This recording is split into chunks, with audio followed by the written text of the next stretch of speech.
निवडणूक आयोगाकडून टक्केवारी घोषित करण्यात आलेली आहे, त्यावर आपण एक नजर टाकूयात। भिवंडी लोकसभेसाठी 48.89% मतदान, धुळेमध्ये 48.81%, दिंडोरी लोकसभेमध्ये महाराष्ट्रातलं सर्वाधिक मतदान झालंय 56.06%,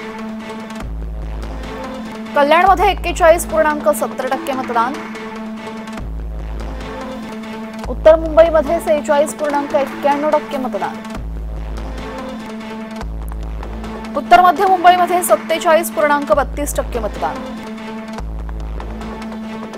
ईशान्य मुंबईमध्ये 48.67% मतदान,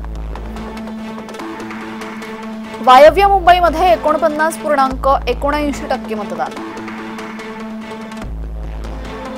दक्षिण मुंबईमध्ये 44.22% मतदान,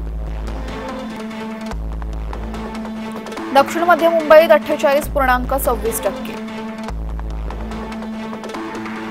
नाशिकमध्ये 51.16% इतकं मतदान झालंय,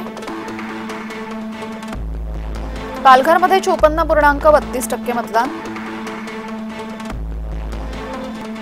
ठाण्यामध्ये 45.38% मतदान।